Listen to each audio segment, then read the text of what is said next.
but Trump brokered the deal. CNN fact-checked Trump administration officials try to rewrite their own Afghanistan history. Forbes, Trump denies releasing 5,000 Taliban prisoners, but his administration negotiated their release. And The Hill, former Afghan President Ghani agrees Trump's deal with Taliban on U.S. withdrawal was a complete disaster. Without objection, so ordered. Chair now recognizes Mr. Frost from Florida. Thank you, Mr. Chair. So this is the House Rules Manual. And at the start of Congress, the House approves the House rules. Every Republican member on this committee voted yes to it. On page 640, Rule 11, Clause 4B, it states that this committee, quote, may not be used for any partisan political campaign purpose, end quote. This hearing is in violation of the House rules that we all voted on, including the chair, including all the Republicans on the other side of the aisle. And all we've done in this hearing and over these hearings over this entire year is promote the Trump campaign. And so my question for the chairman or for any Republican is, how can we allow this hearing to continue when we are in direct violation of the House rules? It's about the Biden-Harris policy. That's what you say. You keep saying it's not about the campaign. It's not about the campaign. But Ms. Gunasekara, during her brief, in their opening, said, quote, we are less than 2 months away from the election. Democrats are working overtime to rewrite the truth of the Biden-Harris admin. One of my colleagues put up a report card to make the point that Vice President Harris should not be elected. Another one of my colleagues literally asked the witness, quote, why should Harris get the job, end quote. And you expect us to believe that this hearing isn't about the campaign. This committee functions as an extension of the Trump campaign. First, we went after President Biden with a nonsense impeachment hearing. Then we went after his son.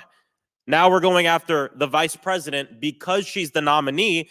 And my question is, Mr. Chairman, are we going after Tim Walz next week? Because I hear from my staff that you're planning a hearing on Governor Tim Walz, even though he's been governor for 5 years and his name hasn't been uttered in this room or in this committee until something happened recently. Oh, yes, he became the vice presidential nominee. Is he next?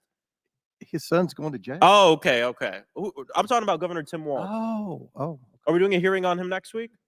I'll have to check. You'll have to check. Okay. Well, know. we'll see what happens next week. Someone whose name has not been uttered in this committee, but now that he's the Democratic vice presidential nominee, we're going to do a hearing on him. A complete blatant use of official resources for a political campaign is what this committee has been. And anyone who's taking part in that should be ashamed of themselves. Ms. Perryman, we worked together in 2023 when I hosted an ad hoc hearing to spotlight different issues in the state of Florida. Mr. Chair, I ask unanimous consent to enter into the record the ad hoc hearing memo and testimony. Without objection, so ordered, and we're not doing a hearing on Walz. I just got confirmation. Oh, okay. For those concerned about Project 2025, people should know that Project 2025 is Florida 2024. Ms. Perryman, there are policies and lawsuits that have been popping up all over my state and across the South. Book bans, abortion bans, voter suppression that are now in the Project 2025 plan for the entire country. The architects of this plan want us to believe that this is some sort of organic grassroots movement, but you and I know that this is really a small group of people. What is so dangerous about this trend for people in every state across America? Oh, Project 2025 would take away rights of the American people and beneficial programs that we have come to rely on in communities across the country. And so I think that, it really presents a profound threat to individual Americans. We've heard a lot about today about the plight of the middle class and the plight of workers in this country. And we know that it is hard for people to make ends meet. But Project 2025 would seek to undermine things that the Biden-Harris administration have done, for instance, to qualify millions of American workers for overtime pay. And it would reduce a lot of programs that working families rely on. Yeah, I mean, there's 2 people in the state of Florida are responsible for about 50% of the book bans across the entire state. That doesn't sound like an organic grassroots movement to me. Ms. Perryman, of the policies these extremists are testing in Florida, which one do you see Which ones do you see these same groups laying the groundwork for at the national level, and how are they doing Well, this? certainly attacks on the freedom to read, attacks on public education, attacks on just very basic ideas and history we see in Florida. We've also seen, of course, the governor of Florida seek to establish a state military and to try to deploy those individuals for his purposes. And we see a variety of those themes Yeah. in Project 2025. And we see it happening right now with Amendment 4. Absolutely. I don't have much time left, but I just want to say Trump is trying to make it out like he doesn't know anything about Project 2025, but I do not buy it for 1 second. Not when this committee that functions as an arm of the Trump campaign invites Project 2025 authors to be their credible witnesses to attack the Biden-Harris administration. I yield back. Chair recognizes Mr. Fallon from Texas. Thank you, Mr. Chairman. You know what I want to focus on today? The truth. Not your truth or my truth, but simply the truth. That would be a novel idea. And I won't be talking about the big boogeyman, Project 2025. All right, how about this? Ms. Perryman, would you describe Kamala Harris, her role as the border czar, to be a success or a failure? I don't agree with the premise of your question. What premise is that? You're calling her a border czar. Okay, so let's just say this. March 24th, 2021, the quote from President Biden: "I've asked her, the vice president, today, because she's the most qualified person to do it, to lead our efforts with Mexico and the Northern Triangle, and countries that are going to need help in stemming the movement of so many folks, stemming the migration to our southern border." So whether or not you want to call her the border czar, the boss, the don, the grand poobah, Or the vice president of the United States. or the border, the person that the president of the United States put in charge of the border, and this is what he tasked her with. One thing is undeniably clear. She was tasked with mitigating and reducing the flow, or better stated, the flood of illegal migrants from 4 countries: Mexico, Honduras, Guatemala, and El Salvador. Do you agree with that? Do I agree with what? That the president tasked her with mitigating the flow of illegal migration from those 4 countries? I think as the president called on Congress from day one of his administration Okay, to do so, something about our Mr. immigration Mr. crisis, Chairman, I think is also Mr. You're Chairman, asked You're the under vice oath, president. Ms. Perryman. Mr. Chairman, I reclaim my time. So Ms. Perriman doesn't want to answer a very simple question. Everybody just saw it. The American people just saw that quote. He gave her, that was her task: get these numbers down. So did she get those numbers down? Did she succeed or did she fail? Because since its inception, it was known as the Biden-Harris administration. Now she wants us to forget about the hyphen and the Harris. So Ms. Perriman doesn't want to answer. Mr. Krikorian, did she succeed or fail? No, I'm not sure she even tried, but she didn't succeed. Let's put it that way. Okay, so this, again, let's talk about truth. This can be objectively ascertained because we have data. Donald J. Trump was in office, and the Biden-Harris administration has been in office.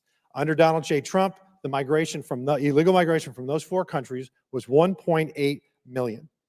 Under this administration, it was 4.3 million. It's a 239% increase, and by any empirical measure, that was an abject failure in reducing illegal migration. So Joe Biden, Ms. Perriman, on numerous occasions, along with Kamala Harris, has asserted that the border was secure. Do you believe the border is secure? I believe we need a border bill. Yeah, that this it's Congress not a needs to trick question. pass. Not a trick question. Yes or no? Is the border secure right now? Is our southern border secure? I'm not here to testify about the border Okay, today. so I'll take that as a yes. We all know it's not. In fact, the Homeland Security Secretary Alejandro Mayorkas testified under oath in front of God, country, and Congress, and I quote, "The border is no less secure than it was previously." And then he also said, we don't bear responsibility for a broken system. But here's the thing. We've got data, and I'm glad he was impeached because he deserved it. Under even Barack Obama's administration, 4 years, illegal migration, illegal encounters was 1.7 million. Under Donald Trump, it was 1.9 million. So commiserate numbers, they're close. Under the Biden-Harris administration, that figure was 10.6 million, a 557% increase. That was an abject failure. The Homeland Security Secretary was inaccurate. He was wrong. And I believe he was lying under oath. In the last 20 years, so we got this, the New York Times, or was it New York Times? Washington Post said that we had 172,000 illegal crossings in April. We hadn't had a month in 20 years that we had over 200,000 illegal border crossings. Hadn't happened in 20 years. Under this administration, it has happened 28 times. We had Chinese communists, migrants, people from the Chinese, communist China, 1,282 in 2020. In this past year, it was 27,000, a 2,100% increase. People on the terror watch list. Under Donald J. Trump, 4 years, there were 11 people that were apprehended on that list. Under this administration, it was 375. Fentanyl deaths have doubled, and the people of Texas have had to bear the brunt. In the last decade plus, we've had 299,000 criminal aliens arrested, charged with 513,000 crimes, and convicted of 187,000 of them. We're talking about murder, rape, kidnapping, burglary, etc. The big and the greatest task, Mr. Chairman, any of us have in this dais is to keep Americans safe. Because if you're not safe, then you're not free. And it's very clear that if you want more of the same, chaos, crime, cartels, corruption, then you keep the same people in power. But if you want change and you want to be safe and you want to put America first, you have an option to do that too. Mr. Chairman, I yield back. Chair now recognizes Ms. Ocasio-Cortez from New York. Thank you very much, Mr. Chairman. Days like today are really deeply felt. I'm going to speak briefly as the highest ranking Latino or Latina on this committee. We hear a lot of rhetoric on both sides about the issue of immigration. And it is precisely because it is seen as a border issue that millions of people suffer over and over and over again. It does matter that Vice President Harris was not the quote unquote border czar. And let me explain to you why. Because what Vice President Harris has been tasked with under President Biden's administration is addressing the root causes of immigration. Once you have millions of people at the southern border of the United States, you've lost. We need to understand why people are coming to the southern border of the United States and mitigating that in the first place. And frankly, when we turn the page and look at what happened in the Trump administration, we have to see where folks are coming from. And I am tired of hearing from people who cannot point out Venezuela, Colombia, Ecuador, Guatemala on a map, telling us about how to mitigate the millions of people seeking refuge. We should be eliminating the reasons why people are seeking refuge in the first place. Under the Trump administration, Donald Trump participated in what we saw in Venezuela and many of the regime change activities that were happening there.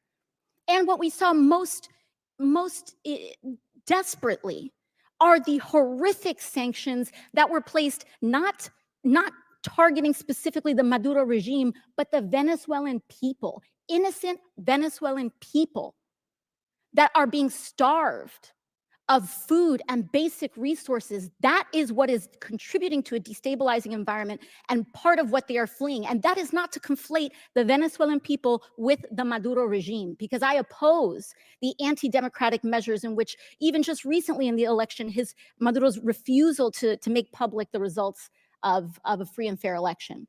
You want to know how else Republicans have contributed to the immigration crisis? Marco Rubio has been sitting and sat and stalled and delayed key ambassadorial appointments of the United States across the world. I myself led a congressional delegation to Latin America and sat across in the Colombian embassy where we had an acting ambassador because Marco Rubio refuses to allow U.S. diplomacy to proceed. You tell me what is destabilizing. What is destabilizing? People have no idea. Legislators who are claiming to understand the issue of immigration don't have the slightest clue as to what is happening in Latin America while supporting the very policies that are driving people to here in desperation in the first place. So don't talk to me about how Republicans have an answer to the issue of immigration. Mr. Krikorian, you advised the Trump administration and Stephen Miller quite closely while President Trump was in office, correct? No, I mean, we talked to him. He called us for information and we gave it to him. Okay, so he called you for information. You talked to him. I don't know how you interpret advising. That's how I would interpret advising. Now, you mentioned earlier that it was your position. We disagree, but is your position that you believe Haiti should have been colonized for longer, correct? It's not a position. It was a musing, a speculation on my part. in It a is blog your post. it is your musing that Haiti should have Yeah, been. sure. Do you believe that the oldest colony in the world, Puerto Rico, should continue to be colonized as well, just as your position with Haiti? Again, personally, CIS doesn't take a position on this, but I'm for